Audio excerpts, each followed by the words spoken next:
Thank you for joining us. If you're watching this video, you're noticing that we're doing something a little different that we've never done, at least in my time here, that I know I'm excited about, and I think Josh is too. So you went on a trip recently. I did. Where did you go? I went to Malawi. That's going to be so shocking to them, yeah. Southeast Africa. Where in Malawi? I'm sure they're all very familiar with the geography. So we were in Zomba, which is about an hour south of Blantyre, where the airport is, where we flew into. Yeah. So what did you do when you were there? So the main purpose of my trip was to essentially just see how the ministry works there, that our ministry has been partnered with for several years. So my week there was spent doing all sorts of different things. Spent time hanging out with the pastors on staff at Mulunguzi Community Church. Spent time watching some of their community health network training. Went to a pastor's conference for a day. Spent a day doing village Bible studies. Did some training with their leadership team. It was a full week. So obviously the main ministry you're kind of talking about is the Passion Center, which is it run by Mulunguzi, or many of the people at Mulunguzi Community Church. So what you talked about some of the things you did while you were there. What ministries does the Passion Center run? Yeah, there's they do a lot. Yeah, there's a ton, and basically the Passion Center is a ministry of Mulunguzi Community Church. And the Passion Center started to really emphasize orphan and widow care. Right now they're caring for over 300 orphans, and there are about 26 who live on site, but they're caring for over 300. What does that look like for those that aren't on site? What is that caring? They're coming and they're getting meals, education, those kinds of things. Basic needs that we all just assume as Americans, things that we have with no trouble, but it's certainly not a guarantee in Malawi. Besides that, they also have several other ministries. One of the ministries they've started lately is called Champions Club, and Champions Club is a ministry to special needs children, which is really awesome. In Malawi, unfortunately, special needs children are really looked down upon by society, and so for a ministry like the Passion Center to show that these children have value and dignity is really countercultural, and is a great support for the message of the gospel that they're sharing there. Besides Champions Club, they also do CHN, or Community Health Network, which is something Mrs. Chrisman helped to get off the ground, and is her main ministry there.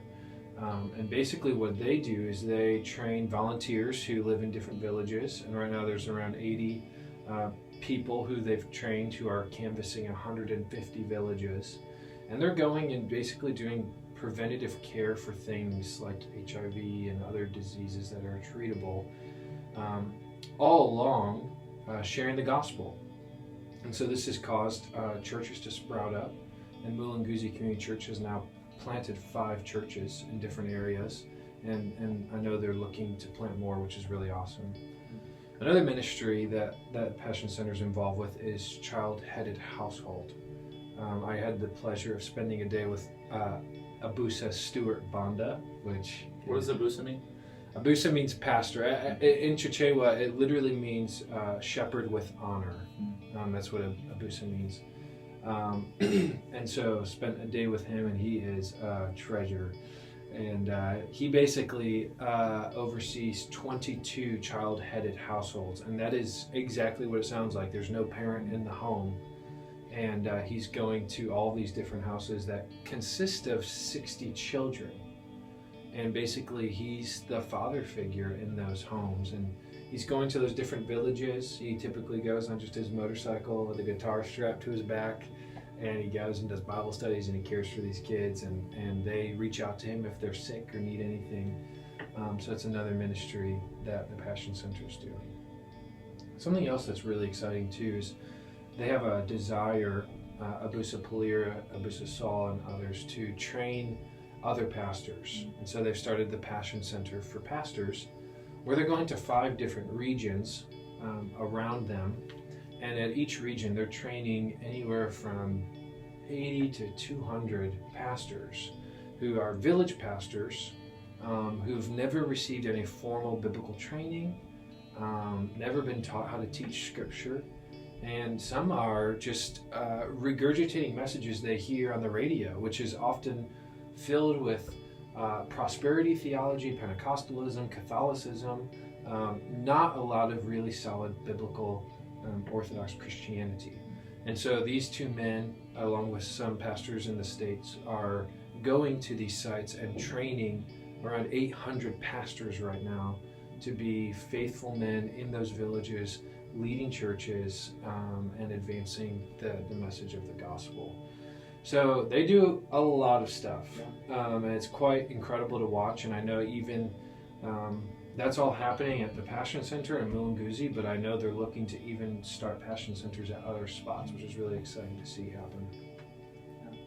So as Josh said, the Passion Center does a lot, and their ministry is very widespread. They're meeting the needs of their community in Zomba very, very well.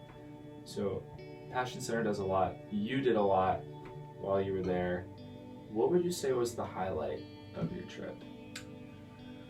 Yeah, that's hard to nail down. I know you're making me pick one, so I'll say just one. Several things, and then I'll explain one of them. Of course. Spending time with the pastors there was incredible. They're just some really godly men who are working hard for the sake of the gospel. The church service at Mulunguzi Community Church was incredible, and I loved being a part of that service and worshiping Christ with those brothers and sisters. Seeing the different facets of the ministry was incredible. But my favorite highlight was Thursday. I got to go and do a couple of village Bible studies with Abusa Stewart Banda. And we went to one village and then drove about an hour to another village. And again, we're driving, I mean, it's just like 8-foot wide dirt roads with huge potholes and corn on either side, because they grow corn there. That's pretty much the only similarity between Cedarville and Zomba, is they grow corn. And so we go to this village, and Stewart says, this is a Muslim village with really no gospel influence. So Northern Africa has targeted, the Muslim church in Northern Africa has targeted Malawi as a region to establish Islam in Southern Africa. And so when you go, there are mosques everywhere. They just come down and they've planted all these mosques. And it doesn't mean that everyone's Muslim. It's just that's how they build their religion there. So we go to this village where there's no gospel presence. There's a mosque, and we get there and we start, and there's about probably 30 kids around this tree, and Stewart's playing a rendition of Simon Says with them, and starts to play music as well with his guitar. And by the time I get up to teach, there's probably about 80 to 100 people gathered in this village, and just talking through some of Jesus's parables, like the kingdom of heaven is like a treasure hidden in a field, and the lost coin, and then spent time talking about the prodigal son and how we enter the kingdom, and just presented the gospel. Used some of the kids there to reenact the prodigal son, and this is all done through a translator. Stuart was translating for me, so that's a whole nother dynamic. But once I was finished, Stuart led them explaining the gospel, and saw probably about 20 people profess faith in Christ. And one of my highlights from the trip, that was everywhere we went, we saw people respond to the gospel, and it was such a sweet reminder that the gospel is the power of God unto salvation for all who believe, and it's a powerful message. And when we preach, we should pray for and expect people to respond in faith. Yeah, that's good. That's amazing. So obviously, the Passion Center, Mulunguzi Community Church, these are Malawian nationals. These are people that live there and are working in this ministry full time. And we're very fortunate to be at a church that cares about missions and is financially stable enough to support several missionaries. I think over 30 full-time, don't quote me on that. Now this, obviously our involvement with the Passion Center is more of a short-term trip. So there's a pretty big difference between just going for a week and actually living there long-term. So are short-term trips helpful? And well, yeah, let's start there. Do you think short-term trips are helpful? Yes, if it's the right trip. By and large, there are probably many short-term trips that are unhelpful. A short-term trip could be unhelpful in that you go in and actually do more damage than good by perhaps soiling the reputation of nationals there on the ground or missionaries on the ground. Or you create an unhealthy dependency in which if you don't come, that ministry collapses. If that's the case, then that's an unhelpful short-term trip.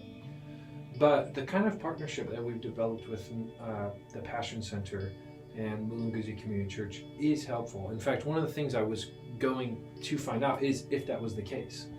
And talked with several of the pastors there and heard from each of them of how much our coming helps. And it helps in a few ways. First of all, just coming with a team of 24 Americans is a spectacle in Malawi. Everywhere we go, people were looking at us because we look different than the rest of them. And so just bringing a group that size and putting on some sort of event, whether it's a BBS or a youth outreach, it draws a crowd. And they leverage that for the sake of the gospel. When I was talking with Abusa Mateo there, he's essentially the youth pastor at the church and someone we'll work closely with. He says when we come and we host these outreach events and so hundreds of students come, it provides them enough work so that in 2 years they're ready for us to come again and give more work. So what it does is it reinforces what they're doing. We serve as an encouragement to their staff and the people on the ground, and we expand their reach by just bringing resources and bodies where if we don't go, they can still host 1 or 2 outreach events, but if we go, they can host 3 and plus 2 conferences and VBSs that they don't have the manpower to do apart from us. And so we go as a support. They would continue without us. They're already doing plenty without us, but us coming helps just further that effort, and so it makes for a healthy short-term trip. What are some things going on in Malawi, at the Passion Center right now, that you're excited about future ministry with them? Well, several things. It's exciting to see them planting churches. That's how the gospel goes to the nations, is through the local church. And so they're doing the right thing by planting churches. It's exciting to see them caring for children holistically by providing an education, by providing food. And even as they've had students who've gone through what we would call high school or secondary school there, they're now trying to care for them through college and taking care of them through that. And that's awesome that they're just not letting children age out of their program, but they're caring for them holistically as an individual. Even more importantly, for us to be able to go and take students there and serve as really an encouragement to the students there, because they will look up to our students so much and think so highly of them, and to cast a vision for here's what you can do with your life, and hear from our kids and hear what our kids are excited about and looking forward to in college and beyond, and to come alongside a student in Malawi and say, you too can pursue some of these things in your life. It's exciting to be able to come and do that on the ground. And for me personally, when I think of the Passion Center, I'm most excited about how they're training pastors and any opportunity we get to support a ministry that's reaching that far and wide for the sake of local churches is something that I get really excited about and want to come behind. Yeah. So as we get ready to close, I have a few rapid fire questions I want to ask you. Yeah, you haven't let me see these. Yeah, I haven't let Josh see these, so we're gonna get like the real honest candid answers. Yeah. What was the best thing you ate while you were in Malawi? This is quick. Okay. That's a hard one. So I don't want to say best thing, but unique thing. It's called sema, and it's basically African mashed potatoes. And it's boiling hot to touch. Like, it will burn your skin. And they make it in this huge trash can-like container that a woman is stirring. I don't know how she stirs it because it's so dense. And you roll it up and dip it in this like meat juice. It's quite the experience. What was your favorite book you read or favorite movie you watched on the flight there or back? Favorite book I read was Something Needs to Change by David Platt. Really awesome book. Favorite movie I watched, they had tons of Avengers movies, so I rewatched Captain America Civil War, and it was awesome. Yeah. What was it like to drive on the opposite side of the road? I never had to drive personally, so I was always riding shotgun typically, and driving in Malawi is quite an experience. I'll just leave it at that. Is there anything in your cup right now, or is that just for show? No, there's water in it. Okay. I've been drinking it. Yeah. Was this your first time going to a different continent? It was, yes. Not your first time out of the country, though? No, because of Algonquin. Who could ever forget that trip? Are you excited to go back to Malawi? I cannot wait to go back to Malawi. Yeah. Except the flight. That is a long flight. It's a long trip. It's a long trip, but it's worth it. Yeah. Yeah. Lastly, as we close here, how can our students be involved with missions for those preparing to go to Malawi, those hoping to go to Malawi in the future? What are some ways, even right now, that our students can best be involved with missions? Yeah, that's a good question. So one thing is to just zoom out and realize missions is not just Malawi. You know, like if you do the Malawi trip or if you don't do the Malawi trip, you don't check your missions box because of that. Missions is part of life in the local church. Every Christian is part of this effort. Jesus told his disciples, "Go therefore make disciples among all nations, teaching them to obey all I've commanded you." And this is a command given to all of us to fulfill in some capacity. And so, yes, we want to take students to Malawi. Yes, we want to train them and prepare them to do that well. But we want every student to be thinking about missions and the global cause of Jesus Christ. So for some, that does mean going on this trip and seeing how ministry works there. And for those people, I mean, they're going to love it. It's going to stretch them beyond imagination. They're going to see third world poverty firsthand, and it will, there's just nothing quite like being there and seeing it. I hope that it creates a burden for the gospel going forth in fresh ways. But you don't have to go to Malawi to desire those things. If you are a faithful reader of Scripture, you will be burdened for the global cause of Christ. You will see over and over and over again that our God desires His glory to be seen among the nations, and so you will become increasingly burdened for that yourself. And so that will lead you to pray towards that effort, which is one of the things we talk about often in youth group, is praying for our missionaries, praying for unreached people groups. I can't tell you, since coming back, how much I have prayed for Abusa Palira and Abusa Mateo and Abusa Banda and Abusa Edwin. I've been praying for these brothers because I know them and I know what they're doing, and it's hard work. And so praying for our missionaries, praying for our people on the ground, praying for ourselves that we would be people who leverage all of the resources we have for the sake of the glory of Christ. Whether that means giving financially, and even students who earn money part-time working at mom and dad's or at Colonials can take some of that money and give globally, because it's not so much about the amount, it's about the heart behind it.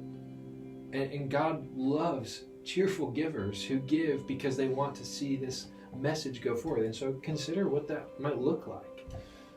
And of course, it might mean for some that one day the Lord would actually take them and plant them overseas. And there's just tremendous need, not just for pastors and missionaries, but for just people who are well trained in other avenues to go overseas and be people who are taking the gospel to the nations. In fact, in the hardest reached places that are left, they're not going to let pastors through the front door, but they will let nurses and doctors, they will let business owners, they will let those kinds of people, teachers, through the front door. And so we need people who are well trained in those areas to go. One of the things that was so hard to hear is in Malawi, they have 140 students per teacher. Wow. That's the ratio, 140 students per teacher. Could you imagine 140 first graders per one adult? I mean, that's insane. That's just, there's no way that those kids are all getting the adequate attention and help they need. Why can't we send teachers over? And those teachers be armed with the gospel message and taking that forth. So obviously, if the Lord allows you to go on a trip like that, take the opportunity. But whether you go or not, we are all called to pray for our missionaries, to pray for the global cause of Christ, to give and support in any way possible, and to consider if the Lord might have us go. We either send or we go, but to not participate is disobedience. And that's for every Christian, not just the pastor or the missionary. That's good. You have anything else you'd like to say before we wrap it up? I guess the only other thing I would consider worth mentioning is just, this is really sweet that the Lord would see fit to use people who were once rebels and were alienated and outcast to be brought near, to be reconciled through his Son, and to be transformed into vessels who are now taking that message to the nations. I mean, what a sweet kindness that God would invite us into this task. How could we not join and join joyfully? And that's just been something that's been really pressed into me, especially in light of this trip. That's really good. Well, thank you for answering my questions and being willing to share a little bit about Malawi. And if you've been joining us, thanks for watching. There you have it. I hope it filmed the whole thing. Hey! I think it did. It definitely did.